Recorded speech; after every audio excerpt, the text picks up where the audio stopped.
Fundada lá na década de 80 por 3 irmãos, a companhia que participa do Dinheiro Entrevista de hoje se lançou a erguer edifícios no Nordeste, já focando no mercado de alto luxo, de alto padrão, de médio padrão. Foram eles que construíram a Morada de Apipucos, em Recife, com 18 andares. Com sede em Pernambuco e com a solidez no mercado local, a companhia já figura dentre as maiores incorporadoras do Brasil. Vale praticamente 2 bilhões de reais e desde o ano de 2020 é listada na Bolsa de Valores, com ações negociadas aí sob o ticker MDNE3.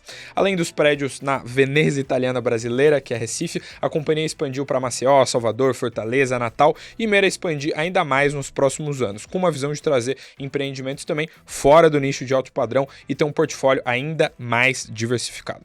Hoje eu falo com Diego Velar, CEO da Mora do B. Tudo bem, Diego? Tudo bom, Eduardo? Um prazer estar aqui falando com você. Muito obrigado pelo seu tempo, por falar com a gente aqui da Isto é Dinheiro, do Dinheiro Entrevista. E já para abrir o papo aqui, o que eu ia perguntar, né? Como eu falei aqui na introdução, vocês têm 5 anos de bolsa, aí, né? Já fizeram um comecinho desse ano. E vocês, diferente de algumas empresas, né? Porque 2021 foi aquele ano que entrou 40 empresas na bolsa, né? Mas 2020 eu não me recordo tanto quanto, mas foi meio que aquele ano que o mercado estava caótico, né, no mundo todo por causa da pandemia, e vocês, salvo engano, entraram em fevereiro, né? 13 de fevereiro. Bem antes do olho do furacão, assim. Como é que foi essa experiência? Como é que tem sido ser uma empresa com mais chefe, digamos assim, agora que vocês têm um monte de sócios, né, estando na bolsa? Veja, a gente em 2019 tomou a decisão de fazer a abertura de capital da companhia, porque desejávamos mudar a estrutura de capital da empresa, né? A gente tem e sempre teve um bom produto, naquele momento também, que trazia boa margem, mas que por conta da estrutura de capital corroía todo o resultado e chegava no lucro líquido ali bastante amassado por conta da despesa financeira. E a gente já vislumbrava um momento muito singular do mercado, onde a gente era o único player regional para média e alta renda, né? Quando eu digo único, não significa que em cada cidade não tem bons empreendedores imobiliários, significa que atuando de Salvador a Fortaleza, nós éramos os únicos. E o mercado estava muito amassado, né? Ele vinha naquele momento agora de estoque baixo e demanda subindo, né? A gente tinha o Temer com o Meirelles feito muito dever de casa, Bolsonaro naquele momento com Paulo Guedes trazendo uma confiança para a economia com um ritmo forte de redução de taxa de juros, e a gente imaginava que o mercado imobiliário voltaria com muita força na nossa região, tanto que voltou. E aí a gente precisava desancorar aquele peso da dívida e acessar o mercado de capitais via equity, como fizemos, foi a solução encontrada. Então a gente começou o trabalho em agosto de 2019.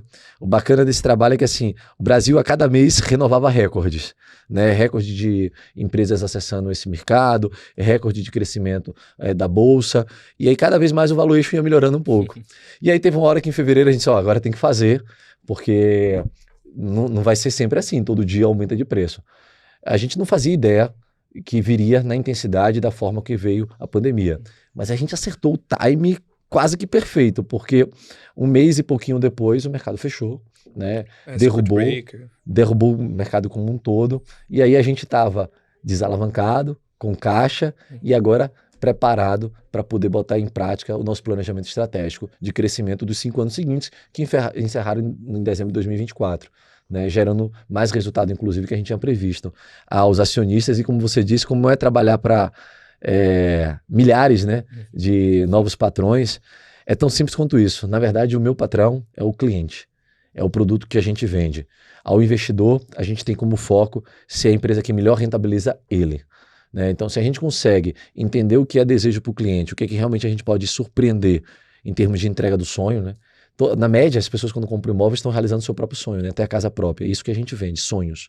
Se a gente realiza o sonho com a entrega do apartamento e a gente, ao mesmo tempo, consegue ser a melhor empresa para alocação de capital, aí sim eu acho que a gente está atendendo ao nosso principal patrão e aquele investidor que depositou crença e credibilidade na capacidade de rentabilizar o seu dinheiro.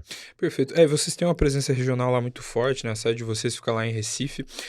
Como que é para quem não conhece, né? Para quem não faz ideia de como é que é o mercado lá, como é que é o mercado de Recife, se ele tem crescido lá, o Nordeste tem crescido muito demanda, especialmente por imóvel de alto padrão, porque aqui no Sudeste a gente tem São Paulo, que já é uma cidade mega verticalizada, tem uma demanda muito grande para edifícios de praticamente todos os tipos. No Sudeste a gente viu aquele boom em Santa Santa Catarina, né, que também virou um foco de alto padrão, mas como é que tá lá Recife? Tá crescendo? Como é que você tá enxergando o mercado local de vocês? Teve alguma coisa que mudou nesses últimos anos? Eu vou falar do Nordeste como um todo, tá? Recife hoje representa cerca de 1/3 da nossa operação. Então, para poder dar mais claridade do que é o modelo de negócio da gente na região, eu vou falar de Salvador a Fortaleza, incluindo Recife e as outras praças.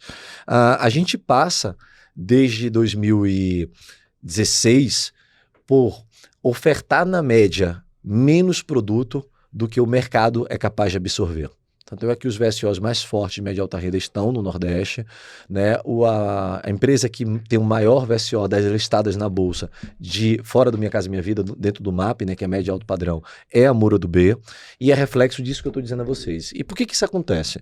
Quando as incorporadoras daqui de São Paulo foram para lá, entre a lei 2004, 2006 até 2014, elas encharcaram o mercado, foram todas elas praticamente ao mesmo tempo, e ainda assim lá tinha grandes empresas também dentro do mercado imobiliário. Vem a crise do governo Dilma, recessão, crise de crédito, crise de confiança, enfim, o caos perfeito da época, problema grave na nossa região de mercado imobiliário, as empresas daqui queimam preço, vários locais não suportam essa queima de preço e também quebram, não conseguem mais ter continuidade operacional, mas o mercado, com as reformas que foram feitas e a economia crescente ali pós o governo Temer e de lá para cá, a gente acabou fomentando novamente o mercado imobiliário e não tem uma quantidade significativa de empresas para poder atender a demanda. Nem a gente mesmo faz isso por dois motivos. Um, porque produzir o imóvel é um fator da equação que tem que limitar ou ditar o crescimento, tá certo? O outro é a estrutura de capital, né? A gente é a única incorporadora listada, tem acesso a várias linhas de créditos, as tradicionais e mais sofisticadas, que permite isso, e a gente não vai atender a demanda como um todo da região. É praticamente impossível a única empresa atender. A gente tem um share importante, quase 1/3 do mercado hoje é nosso, porém, o mercado ele tem demanda por absolutamente tudo. Tá? Se você olhar desde o faixa 1, 2 e 3, a nossa região percentualmente é uma das que mais demanda habitação. É a segunda região mais populosa do Brasil, o segundo maior mercado imobiliário do Brasil. Quando a gente olha para a média e alta renda, pelo cenário que eu acabei de explicar, a gente também tem uma demanda reprimida muito forte. Aí não tem déficit. Né? Ninguém de média e alta renda está debaixo da ponte ou em condições de habitabilidade precária. Porém, o que a gente consegue ver é muita gente nos últimos anos não trocou de apartamento, e aí quando vem um novo produto com atributos de lazer, de localização, de certificação, ou até pelo próprio fato de ser novo, gera uma demanda surpreendente. Né? Não é à toa, né, que nos últimos 6 meses, apenas em Recife, que você me perguntou, a gente vendeu mais de R$1 bilhão. É dado robusto. Né? É um dado que deixa poucas empresas de São Paulo, que é o maior mercado imobiliário do Brasil, de longe, um dos maiores do mundo, diga-se de passagem, algumas empresas daqui não conseguem fazer. Né? Seja por competição, seja porque o mercado é super ofertado.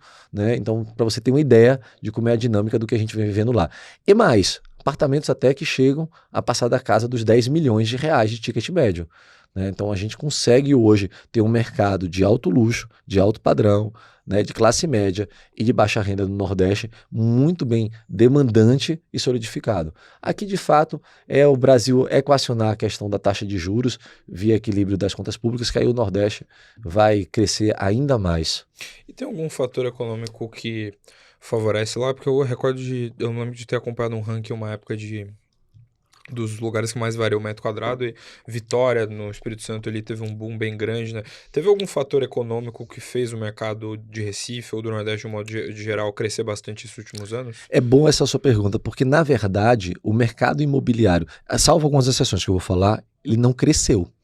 Vou te dar um número. Entre 2006 e 2014, no auge, o mercado imobiliário a valores da época chegou a performar R$16 bilhões na média alta renda nas capitais do Nordeste. Esse é um número. 16 bi, você fala de... 16 bi por ano de venda. De valor geral de venda. VGV. Mais recentemente, nos últimos 5 anos, isso são dados de pesquisa, né? Pode pegar, não capturar alguma coisa de alguma empresa que não lançou a mercado o produto, né? Fez alguma venda fechada, alguma coisa desse tipo, mas foi 9 bi. Então veja, o mercado era maior há 15 anos atrás do que é hoje. Mas não significa que ele não é mais demandante. O mercado não foi estimulado nos últimos anos. Tanto é que o VSO é muito forte. Se tivéssemos apresentado mais produtos no mercado, talvez ele tivesse superado aquele tamanho. Isso acontece porque houve um crescimento real da economia. O Nordeste tem uma coisa interessante.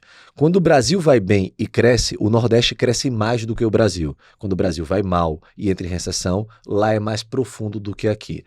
Os motivos são vários. A gente tem uma dependência maior do Estado do que o Sudeste do país. Tá? Então, quando o Estado está bem, a gente está melhor ainda. Quando o Estado não está bem, a gente está pior do que o Estado. O outro ponto, especificamente, é que a gente é uma região carente de tudo, inclusive de habitação. Então, na hora que existe crédito, recurso e emprego, é uma combinação perfeita para as pessoas saciarem o seu desejo básico, que é ter uma casa própria. Então, isso também favorece um pouco mais. Imagine que São Paulo, nas últimas décadas, foi muito bem atendido de produto imobiliário, saciando a demanda latente. A nossa região não. A nossa região não tem atendido a demanda vegetativa, quiçá a demanda estimulada, que é aquela que eu falei. A pessoa mora bem, tem uma área de apartamento bom, mas quer agora um prédio com quadra de tênis, garagem melhor, uma vista melhor, que seja ou até novo. Então, essa é a demanda estimulada. Então, o que a gente aconteceu lá foi isso. Agora, também existem fotografias, como, por exemplo, o mercado de Maceió, que por conta daquele problema da Braskem, com afundamento de alguns bairros, desapropriando eles por inteiro, jogou na economia bilhões de reais diretamente no mercado imobiliário. E aí trouxe na cidade de Maceió um boom que ela nunca viveu no mercado imobiliário, um crescimento de preço por metro quadrado que surpreende.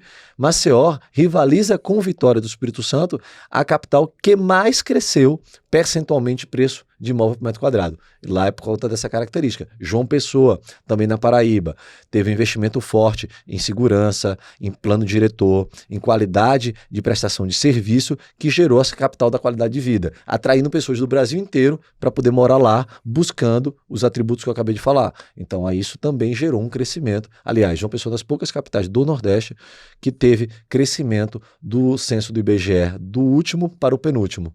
Essa não é uma migração tão natural que aconteceu mais recentemente. Por exemplo, no Natal aconteceu o inverso. Diminuiu. As pessoas saíram da cidade buscando um outro local com melhor emprego ou melhor qualidade de vida. Então, respondendo no final, não houve um crescimento do mercado imobiliário. No caso da Moura Dubeux, o que reflete isso é que a gente aumentou cada vez mais o share da gente por baixa concorrência. Perfeito. E hoje que vocês já nasceram com isso no DNA, né, esse foco em alto padrão, você falou ali que tem essa demanda estimulada, né, quando vocês ofertam mais produtos, isso gera um certo interesse para alguém trocar de apartamento. Hoje, na média, o que o cliente de alto padrão procura num edifício, num empreendimento imobiliário? Quando vocês vão desenhar algum projeto, você fala, poxa, isso aqui não pode faltar. Como é que vocês desenham o projeto e como é que é a demanda digamos assim, para agradar o cliente de vocês na média, além de ser um apartamento né, bom e tudo mais, em termos de economia, essas coisas, o que precisa ter? Bem, boa sua pergunta, né? O mercado imobiliário, ele tradicionalmente, você pode puxar 200 anos no tempo, tá? O processo evolutivo da forma de morar é um dos mais lentos de todo o mercado, que você pode ter, não comparável, mas de tudo que a gente consome, né? A moda anda mais rápido, a tecnologia anda mais rápido, o carro anda mais rápido, mas o mercado imobiliário é mais lento, não por conta do incorporador, é por conta realmente da forma como a gente se apega à forma de morar, né?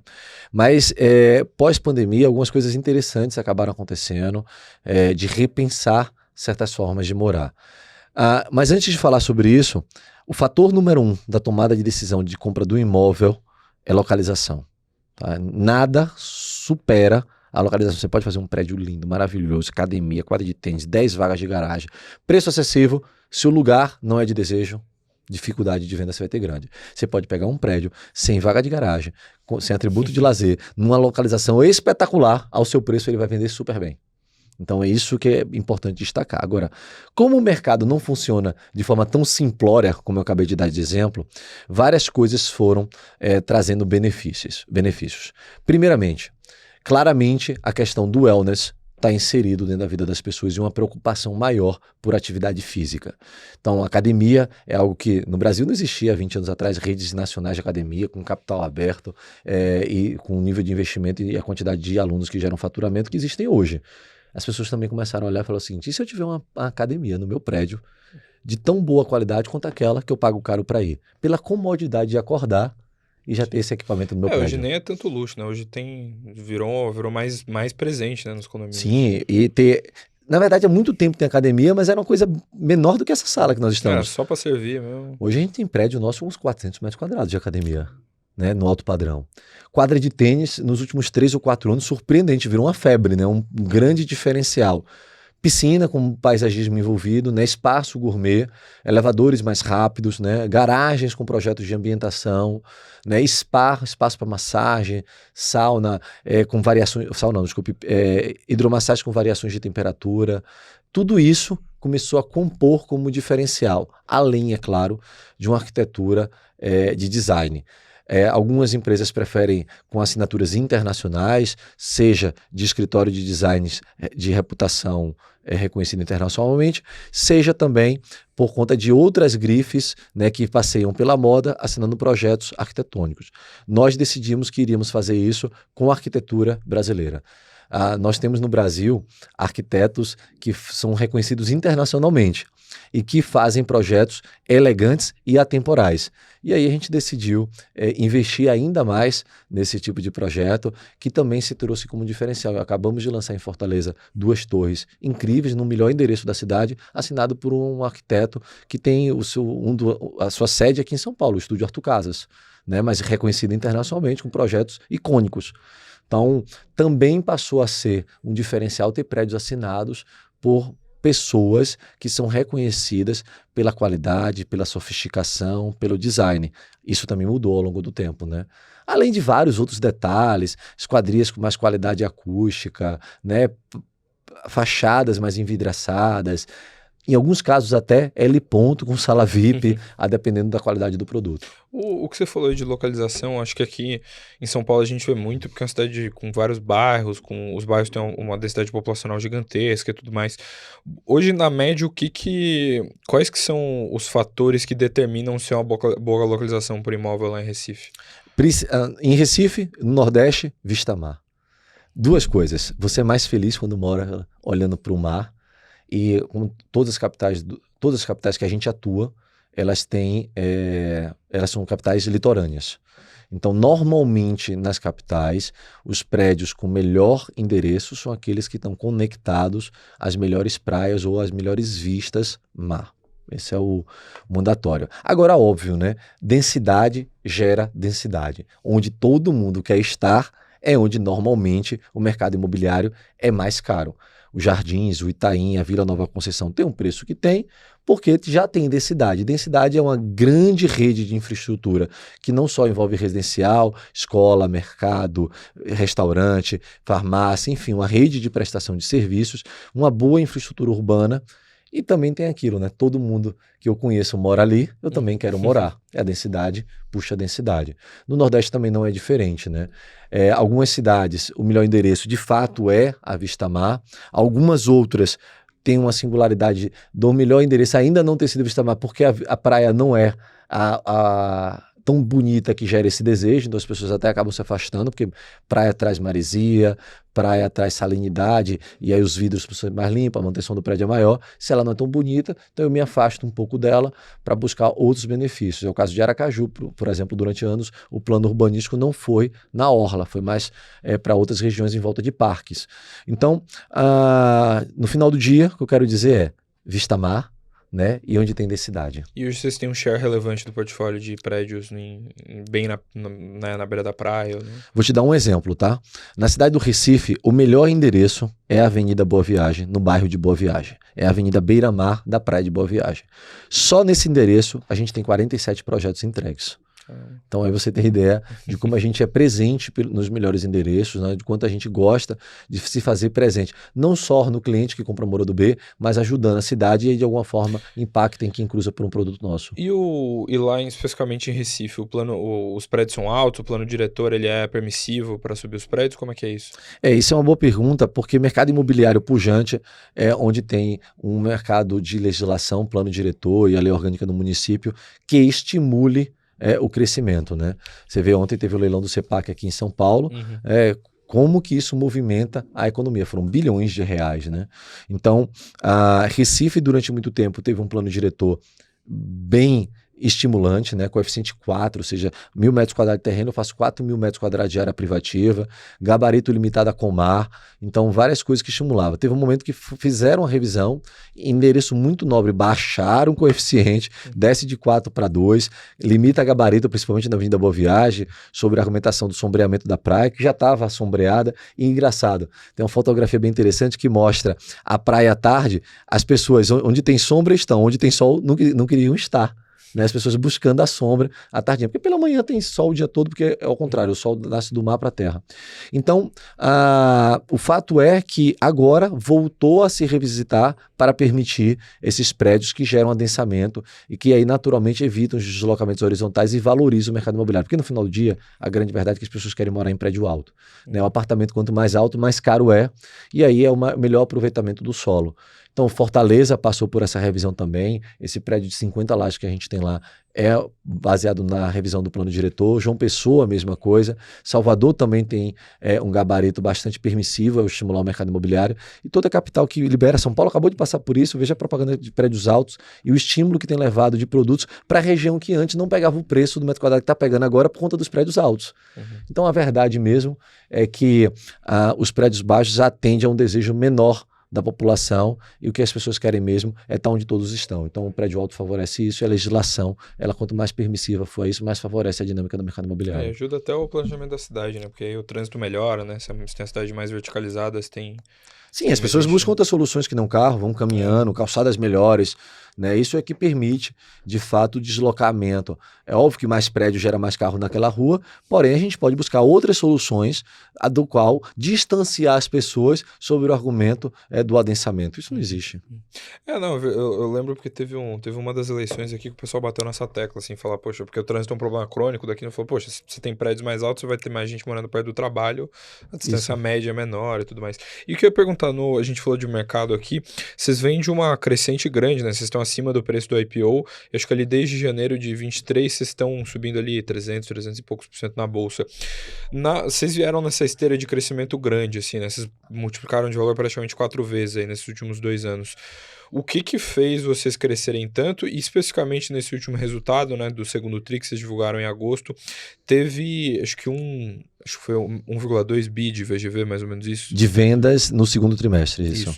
O que dobrou praticamente, né, na base anual. O que vocês têm feito para a empresa crescer tanto? O que fez, né? Vocês têm 40 anos de história, mas vocês deram um salto grande agora, nesse passado bem recente. O que rolou que explicou esse boom tão grande das ações que o mercado tem gostado tanto de vocês? Bem, então vamos falar sobre a perspectiva do mercado, né? O insumo base para fazer sua ação ser atrativa é resultado de qualidade consistente com previsibilidade. Né? Essa construção de credibilidade com o mercado, da forma como você guia ele, endereçando para onde você vai chegar, o quanto que você vai se diferenciar dos demais, e você de fato entrega, mas não é um trimestre, são vários trimestres sucessivos, vai gerando no mercado credibilidade, confiabilidade, né, previsibilidade. E aí, se você consegue fazer isso e ainda pagar dividendos, é o que o mercado financeiro todo espera quando ele dá o dinheiro para que você promova o crescimento da sua empresa, né? Então, isso a gente tem muito cuidado, a gente valoriza muito a credibilidade minha, do CFO, do RI, de todo mundo que lidera a Muro do B.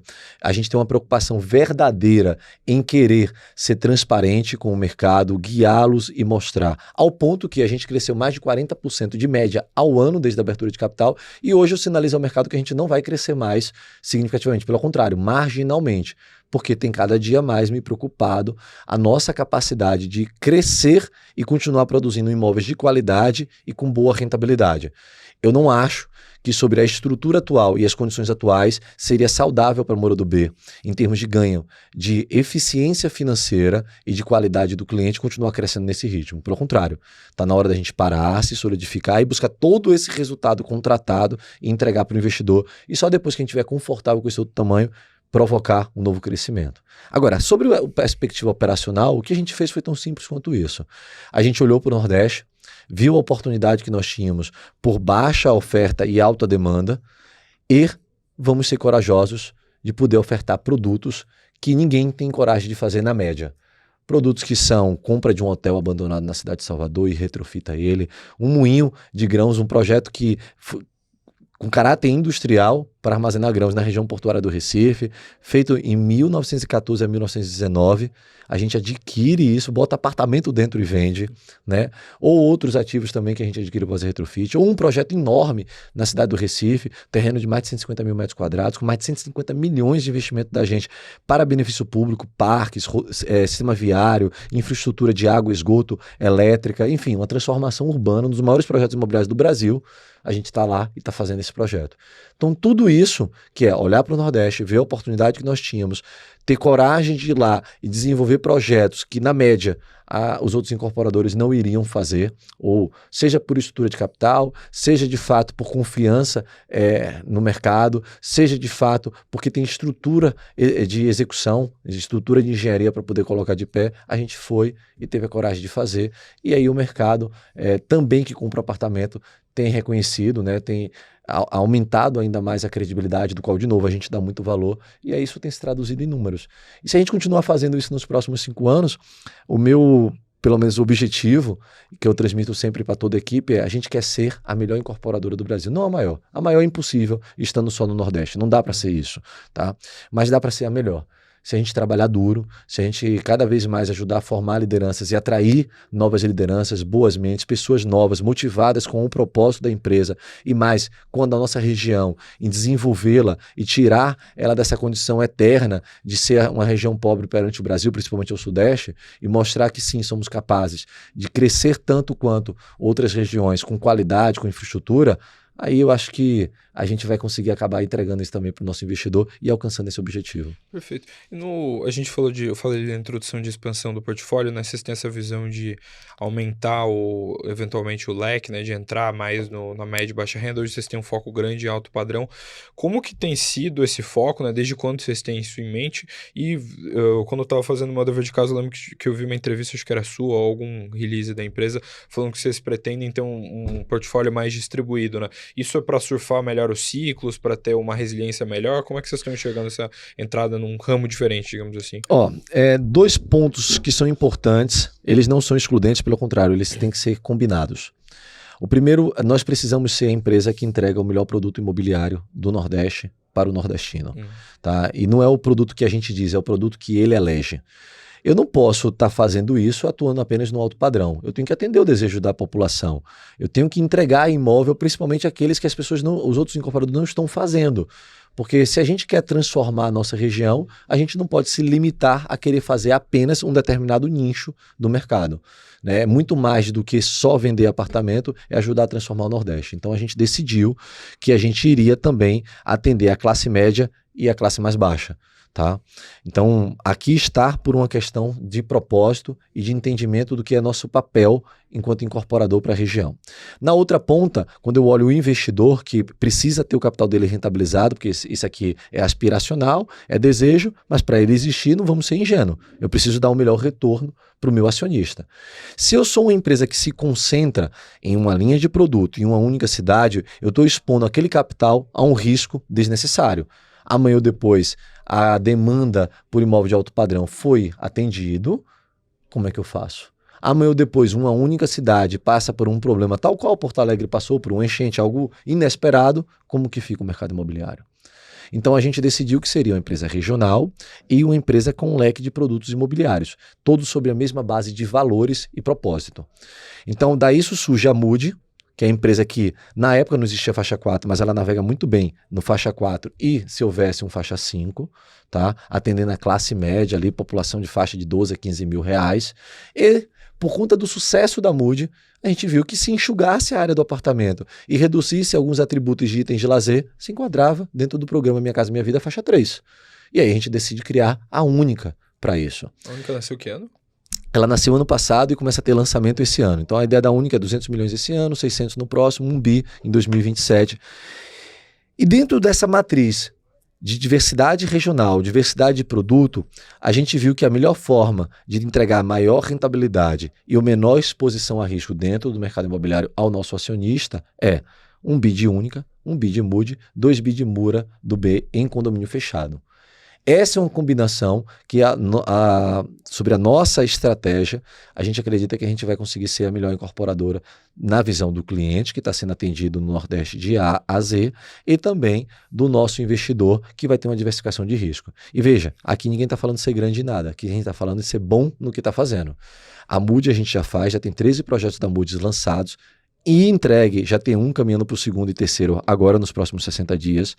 Um sistema construtivo industrializado, tal qual do Minha Casa Minha Vida. A Única já vem com lançamento agora no último trimestre do ano. E a Moura do B, que a gente está falando de 2 bi de condomínio por ano, só esse ano ela faz mais de 3,5 bi.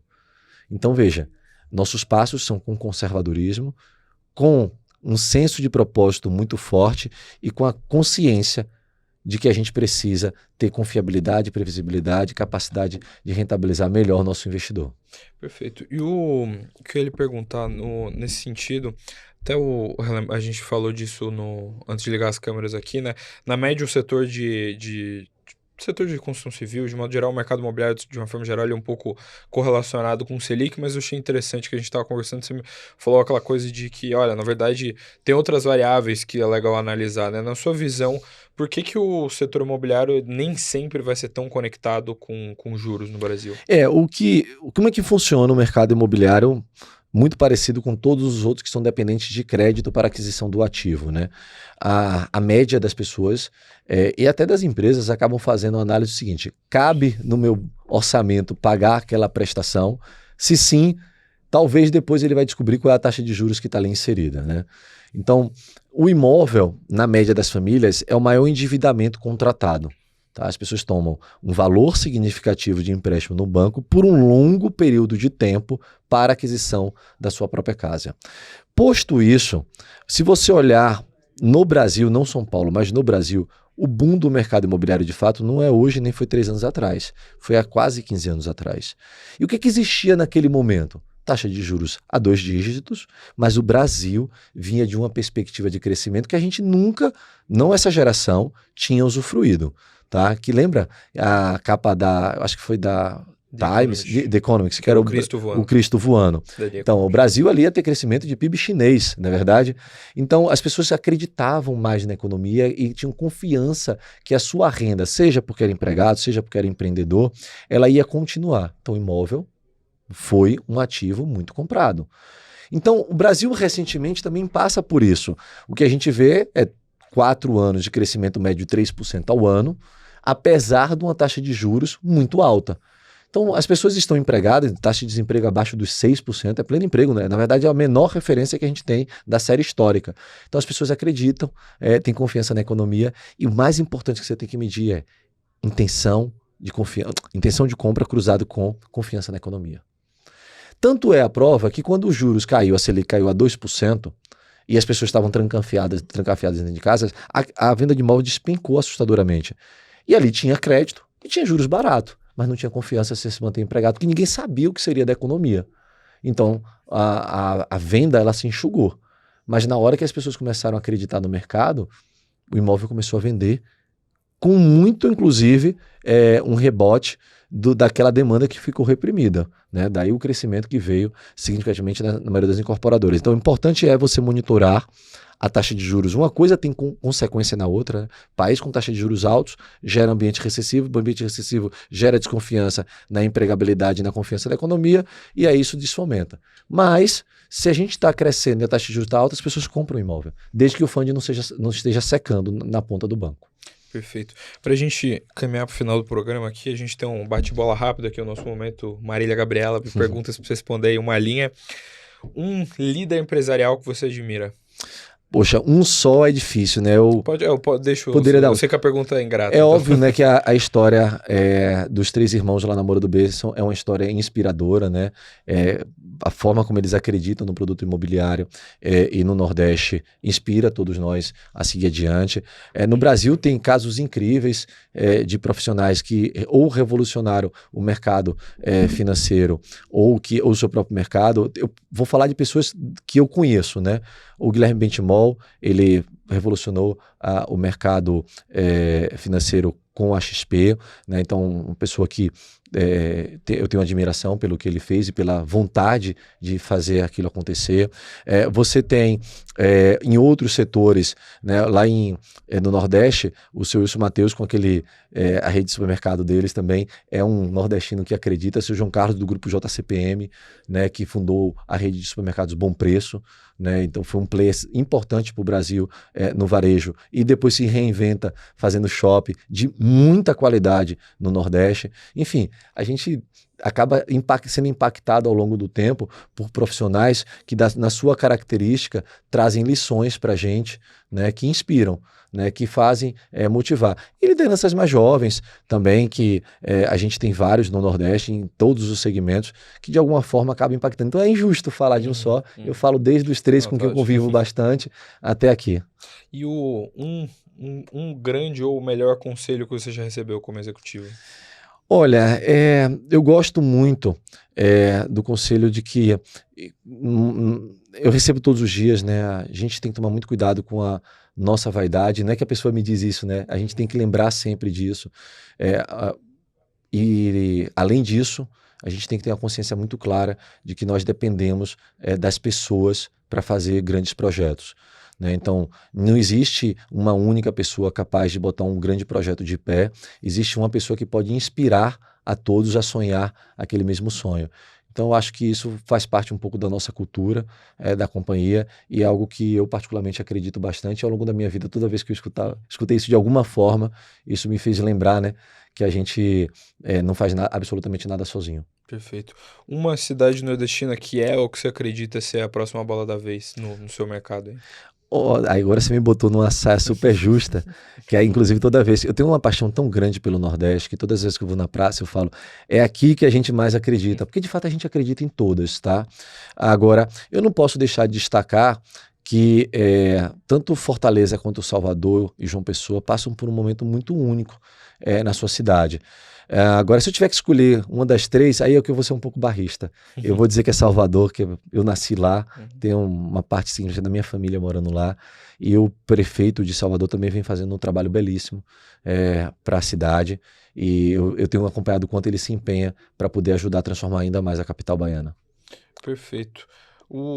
Tem algum momento marcante da companhia que você gostaria de citar nesse tempo que você está lá? Acho que você tem 6 anos de CEO, né? Eu sou CEO há 6 anos, vai fazer agora em outubro. Mas antes era CFO, Eu estou há 15 anos na empresa. Já fui CFO, eu sou engenheiro civil, trabalhei muito tempo na engenharia da empresa também.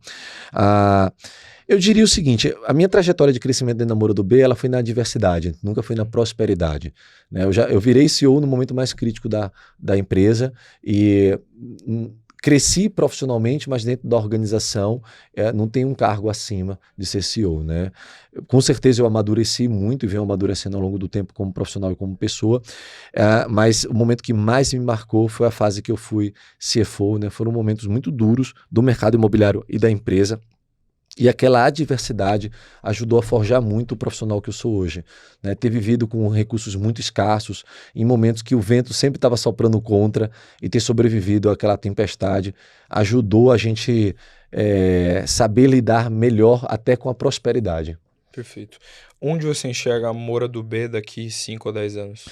Eu vou trabalhar duro junto com todo o time, tirando o melhor deles e dando o meu melhor para que a gente possa ser de fato a melhor incorporadora do Brasil, tá? Não a maior, não vai ser a que vai dar o maior lucro líquido, não vai ser a que vai ter a maior venda, mas com certeza a gente vai trabalhar muito duro para ser a mais rentável, para ser a empresa que tem mais confiança no mercado, mais previsibilidade e principalmente para o nosso cliente a que melhor entrega o produto. Perfeito. E para fechar, qual foi o seu melhor e o seu pior dia como CEO da Moura do B? Eu acho que eu tenho vivenciado os melhores dias da empresa, né? Quando a gente fala, o momento de hoje é o melhor, e eu venho amanhã para poder provar que se a gente trabalhar duro, ele pode ser melhor ainda, né? Eu espero continuar vivendo dias muito bons, dias que a equipe traz bastante orgulho de fazer a gente pertencer a esse projeto. E eu diria que os piores dias da companhia aconteceram nos momentos que a gente tinha dúvidas de como iria sair do outro lado, né? De como a gente ia saber superar aquela crise. Eram momentos que a gente, de fato, dormia muito pouco, ou quando dormia, preocupado com o nível de responsabilidade que nós tínhamos, mas isso foi apenas uma fase que motivou a gente a dar mais ainda do que a gente estava dando para chegar até aqui, mas foram fases difíceis aquelas. Perfeito. Diego, muito obrigado pelo seu tempo, viu? Eu que agradeço, Eduardo, é um prazer estar aqui com você.